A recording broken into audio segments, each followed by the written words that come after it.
Hello student, welcome to all of you my YouTube channel medical education by Ankit for pharmacy nursing and paramedical.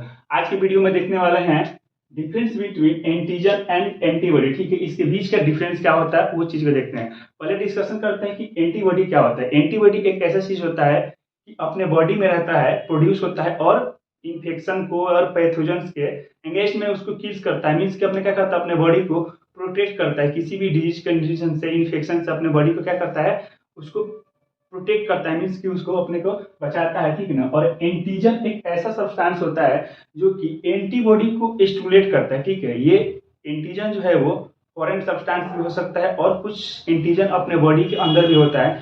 उसके बारे में हम इस board में आज के लेक्चर में देखने वाले हैं, तो प्लीज वीडियो को लास्ट तक जरूर बने रहिएगा। ठीक है, फर्स्ट पॉइंट देखते हैं। N antigen is any substance that trigger N immune response. ठीक है ना।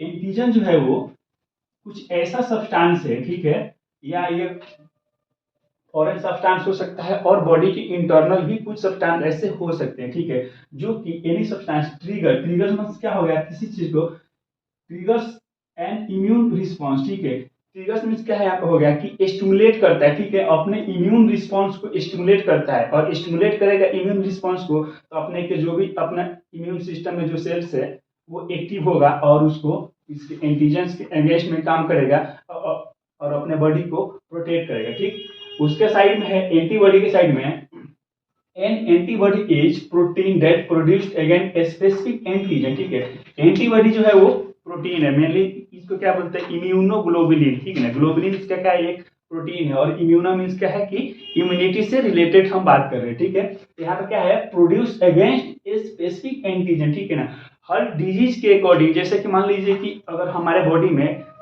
हेपेटाइटिस वायरस अगर हो रहा है, ठीक है, हेपेटाइटिस का इन्फेक्शन हो रहा है, ठीक है ना, तो यहाँ पे हेपेटाइटिस के लिए एंटीबॉडी जो बनेगा वो अलग तरीका से रहेगा, उसका कुछ अलग स्ट्रक्चर रहेगा। ठीक है, अगर मान लीजिए कि बीसीजी का हो रहा है या कोविड-19 का हो रहा था, ठीक है ना, तो उसका स्पेसिफिक मतलब कि हर वायरस के और हर एंटीजेंस के अगेंस्ट में कुछ अलग अलग स्ट्रक्चर के एंटीबॉडी अपने बॉडी में क्या हो गया, प्रोड्यूस होगा, इसलिए उसको स्पेसिफिक कर रहा है। मीन्स कि सबका अलग अलग रहेगा। ये नहीं कि जो मान लीजिए कि हेपेटाइटिस का अगर हमारे बॉडी में एंटीबॉडी बना वो कोविड-19 को वो उसको किल कर सकता है, ऐसा नहीं है। इसको स्पेसिफिक मीन्स कि हर एंटीबॉडी जो है वो अलग अलग स्ट्रक्चर उसके कंपोनेंट्स के द्वारा बनेगा। ठीक है, सेकेंड पॉइंट है नॉन एज इम्यूनोजेंस। ठीक है, इम्यूनोजेंस मीन्स कि कुछ ऐसा सब्सटेंस, ठीक है, जो एंटीजन जो बॉडी के बाहर भी हो सकता है और बॉडी के अंदर भी हो सकता है, इसको नोन एज इम्यूनोग्लोबिन। ठीक है ना, इम्यूनो मीन्स क्या होगा कि रिलेटेड टू इम्यूनिटी और ग्लोबुलिन मतलब कि प्रोटीन। ठीक, यहां तक क्लियर है। थर्ड पॉइंट है interacting domain with the antibody called epitope. ठीक है ना, ये हम एंटीजन की बात कर रहे हैं। मान लीजिए ये एंटीजन का स्ट्रक्चर बना लिए, ठीक है, तो यहाँ पे इपिटोप और डोमेन का मतलब ये हुआ कि ये एंटीजन के पास कुछ ऐसा कुछ स्ट्रक्चर रहेगा और मान लीजिए एंटीबॉडी का हो गया। ठीक है, फॉर एग्जांपल के लिए हम बता रहे हैं। ठीक, ये एंटीबॉडी का हो गया। ठीक है, ये हो गया इपिटोप। जो एंटीजन के पास जो होगा वो होगा इपिटोप। ठीक, और यहाँ पे है प्रेटोप है। ठीक है, एंटीबॉडी में जो है वो प्रेटोप है, यहाँ पे ये मान लीजिए। ठीक है, तो ये हो गया, क्या हो गया, प्रेटोप है। ठीक, ये ऐसा मॉलिक्यूल्स है, एंटीजन का इपिटोप और एंटीबॉडी का प्रेटोप है, जो एक दूसरे के साथ क्या करेगा, बाइंड करेगा, कंबाइन होगा। और कंबाइन होने के बाद से आपको पता है कि एंटीबॉडी क्या करता है, एंटीजन को किल करता है। मीन्स कि एंटीजन को किल करेगा, पैथोजेंस को हो गया ये, या एंटीजन को किल करेगा तो अपने बॉडी जो है वो इन्फेक्शन से सेफ होगा, प्रिवेंट होगा। वही चीज है कि यहाँ पे जो दोनों है वो क्या करेगा, बाइंड करेगा और बाइंड करके क्या करेगा, मीन्स कि बाइंड करेगा, उसके साथ मिल जाएगा और मिल के क्या करेगा, उसको किल करेगा। तो याद रखिएगा, एंटीबॉडी पर जो होगा वो प्रोटोप होगा और एंटीजन पर होगा वो इपिटोप होगा। ये एक दूसरे से अपोजिट काम करेगा। फोर्थ पॉइंट है कॉज आइदर डिजीज और एलर्जिक रिएक्शन। ठीक है, एंटीजन क्या कर सकता है, आपको पता है कि एंटीजन डिजीज कॉज कर सकता है और एलर्जिक रिएक्शन। फॉर एग्जाम्पल की कोई अस्थमा का पेशेंट है, ठीक है ना, तो आप देखते होंगे कि कहीं भी वो जा रहा है या कहीं भी, तो क्या होता है कि एलर्जिक रिस्पॉन्स होने लगता है, ठीक है ना। तो वहां पे क्या होता है कि एलर्जिक रिएक्शन हो सकता है। मान लीजिए कि अगर कुछ एंटीजन है, ठीक है, उसके रेस्पिरेटरी ट्रैक्ट में गया, ठीक है, उसका एलर्जिक रिएक्शन शो होने लगा, तो इससे क्या होगा कि ब्रीथिंग डिफिकल्टी होने लगेगा। ठीक वही बात है कि या तो एक तो एंटीजन है वो डिजीज कॉज सकता है, डिजीज कॉज कर सकता है, और सेकंड पॉइंट है कि एलर्जिक रिएक्शन भी कर सकता है, ठीक है। और एंटीबॉडी के बीच में देखते हैं कि protect the body from antigens either lysis of pathogens, ठीक है। अपने बॉडी को एंटीबॉडी अपने बॉडी को सेव करता है, प्रिवेंट करता है डिजीज से, बिल्कुल क्लियर है। वहां पे क्या है, लाइसिस ऑफ दी प्रोटीन्स, ठीक है, sorry, lysis of the pathogens, ठीक है। पैथोजेंस, लाइसिस का मतलब क्या होगा कि ब्रेक डाउन, ठीक, ब्रेक डाउन, ठीक है, ब्रेक डाउन, ठीक है, लाइसिस ऑफ द पैथोजन, ठीक है। मान लीजिए ये पैथोजन से बैक्टीरिया का सेल है, ठीक है ना। तो एंटीबॉडी क्या करेगा, इस पे अटैक करके इसको जो सेल वाल है, लाइसिस मतलब हो गया ब्रेक डाउन मीन्स की तोड़ना, ये सेल वाल को क्या करेगा, रप्चर कर देगा, तोड़ देगा, तोड़ देगा। तो ये क्या करेगा, जो ये बैक्टीरिया का जो सेल है अपने बॉडी के साथ मिलकर प्रोटीन सिंथेसिस नहीं करेगा, और प्रोटीन सिंथेसिस नहीं करेगा तो बैक्टीरिया का जो सेल है वो प्रोलिफरेशन नहीं होगा। प्रोलिफरेशन मीन्स की एक बैक्टीरिया से 2, 4, 10 ऐसे 100, 1000, लाखों में ये क्या करेगा, मल्टीप्लिकेशन नहीं होगा, और मल्टीप्लिकेशन नहीं करेगा तो अपने बॉडी में डिजीज कॉज नहीं करेगा, तो वो एंटीबॉडी के अंदर आएगा। नेक्स्ट पॉइंट है, फिफ्थ पॉइंट देखते हैं, यूजुअली प्रोटीन्स, पॉलीसेकेराइड्स, लिपिड्स और न्यूक्लिक एसिड, ठीक है।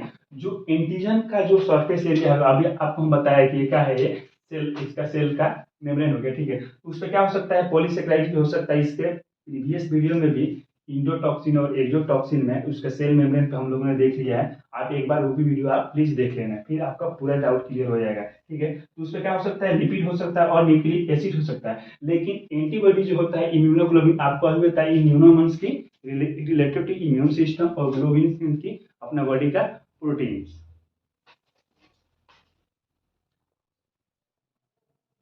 नेक्स्ट पॉइंट है, six point, these may occurs on surface of microbes or other molecules, ठीक है। एंटीजन जो क्या होता है वो माइक्रोब्स या पैथोजेंस के सरफेस पे होता है, ठीक है। मान लीजिए ये क्या हो गया, ये बैक्टीरिया का सेल हो गया, ठीक है ना। तो एंटीजन इसके इसके सरफेस पे होगा, छोटा छोटा सरफेस पे होगा, ठीक, इसके सरफेस पे होगा। और ये क्या है, एंटीबॉडी, दीज में surface of plasma cells membrane, ठीक है। मान लीजिए ये प्लाज्मा सेल्स हो गया, तो उसका कुछ अलग टाइप का ये स्ट्रक्चर, मान लीजिए कि ये स्ट्रक्चर ऐसा हो सकता है, ठीक ना, एंटीबॉडी का। ये प्लाज्मा सेल्स के बाद, ये प्लाज्मा सेल्स की बात कर रहे हैं। प्लाज्मा फ्लूइड में क्या होता है, प्लाज्मा सेल्स होता है, और प्लाज्मा सेल्स के मेम्ब्रेन पे क्या करता है, वो एंटीबॉडी होता है। प्लाज्मा सेल्स के मेम्ब्रेन पे भी होता है, और प्लाज्मा सेल्स जो है एंटीबॉडी को प्रोड्यूस करता है, और बॉडी के अदर फ्लूइड्स में भी ये एंटीबॉडी हो सकता है, ठीक। सेवन पॉइंट है, ओरिजिन देखते हैं, विद इन दी बॉडी और out of the body. Antigen जो है वो आउटर फॉरेन पार्टिकल्स भी हो सकता है, और बॉडी में, अपने बॉडी के इंटरनल पार्ट में भी हो सकता है, वो नेक्स्ट पॉइंट में देखने वाला है। और एंटीबॉडी जो है वो विद इन दी बॉडी, ये अपने बॉडी में ही होगा, एंटीबॉडी बॉडी के बाहर नहीं होता है, ठीक है। एक पॉइंट है, बहुत ही इंपॉर्टेंट पॉइंट है, दी 4 टाइप्स ऑफ इंक्लूड, ठीक है ना। 4 टाइप्स है वो एंटीजन का है। फर्स्ट पॉइंट है एक्सोजेनस एंटीजन, ठीक है। एक्सो का मतलब क्या होता है, बाहर, बाहर कैसे होगा, अपने बॉडी से बाहर, एक्सोजेनस एंटीजन बोलेंगे, ठीक है। और इंडोजेनस का मतलब होगा, इंडो मीन्स क्या होगा, इनर साइड में, ठीक है, इंटरनल पार्ट में, और जेनस एंटीजन, ठीक है। अब देखिए यहाँ के अपने बॉडी में भी कुछ ऐसे एंटीजन है, उसको एंटीबॉडी उसको फाइट करता है। फॉर एग्जाम्पल के लिए, जैसे कि कोई पेशेंट है इम्यूनो कॉम्प्रोमाइज, ठीक है ना, या उसकी इम्यूनिटी वीक है, सपोज एक HIV का पेशेंट है, ठीक है, उसको एक क्रोनिक HIV मतलब कि एड्स के फॉर्म में आ चुका है, ठीक है। तो उस कंडीशन में क्या होगा कि उसके जो बॉडी का जो सेल होगा वहां से कुछ एंटीजन प्रोड्यूस होंगे। ये नॉर्मली नहीं होता है, जब बहुत ही, जब क्रोनिक इम्यूनो कॉम्प्रोमाइज पेशेंट होता है, ये उसके बॉडी में ऐसा होता है कि कुछ सेल्स जो होता है वो एंटीजन प्रोड्यूस करने लगता है, और एंटीजन प्रोड्यूस करने लगेगा तो क्या करेगा, एंटीबॉडी जो है उसको किल करेगा, ठीक है ना। तो उसका टाइप है इंडोजेनस हो गया और एक्सोजेनस है। यहाँ पे क्या है, नियो एंटीजेनस, नियो प्लाज्मा से रिलेटेड है, नियो से है मतलब कि ट्यूमर सेल्स से। ट्यूमर सेल्स भी कुछ एंटीजन अपने बॉडी में प्रोड्यूस कर सकता है, जिसको क्या करेगा, एंटीबॉडी जो है उसको किल करेगा, ठीक। नेक्स्ट पॉइंट है ऑटो एंटीजन, ठीक है। ऑटो मीन्स ऑटोमेटिक है, अपने बॉडी में क्या होता है, आप सुने होंगे ऑटो इम्यून डिसऑर्डर्स, ठीक है। अपना एंटीबॉडी जो है ऑटोमेटिक कभी कभी ऐसा होता है कि अपने हेल्दी सेल्स के ऊपर अटैक करने लगता है, उसको बोलते हैं ऑटो इम्यून डिसऑर्डर। ठीक है, तो उस कंडीशन में जब अपना एंटीबॉडी कभी कभी सडन अपने ही बॉडी के सेल्स को एंटीजन समझने लगता है, और जब एंटीजन समझने लगेगा तो क्या करेगा, एंटीबॉडी का काम क्या है, उसको एंटीजन को किल करना, अपने बॉडी को प्रोटेक्ट करना, तो उसको क्या बोलते हैं, ऑटो इम्यून डिजीज के अंदर ये ऑटो एंटीजन आता है। ठीक है, नेक्स्ट पॉइंट है एंटीबॉडी का, 5 टाइप्स ऑफ एंटीबॉडी। ठीक है, ये एंटीजन था 1 2 3 4 टाइप्स का था, और एंटीबॉडी जो है वो 5 टाइप्स का है। ठीक है ना, उसमें देखते हैं IgD, IgA, IgM, IgG और IgE है। ठीक है, इसको याद करना है, ठीक है, DAMGE मीन्स डैमेज, डैमेज से याद कर सकते हैं, सिर्फ इसमें ए नहीं है, लेकिन इसको एक ट्रिक वाइज याद कर सकते हैं, डैमेज। डैमेज एंटीबॉडी क्या करता है, डैमेज किसको करता है, एंटीजन को करता है, और अपने बॉडी को प्रोटेक्ट करता है। ठीक है, तो आज का लेक्चर में हम लोग देखिए एंटीजन और एंटीबॉडी का। तो लेक्चर से रिगार्डिंग आपको कोई भी डाउट्स है तो प्लीज़ कमेंट में करके आप क्वेश्चन पूछ सकते हैं, और वीडियो अच्छा लगा होगा तो लाइक जरूर कीजिए, सब्सक्राइब कीजिए चैनल को। Thank you.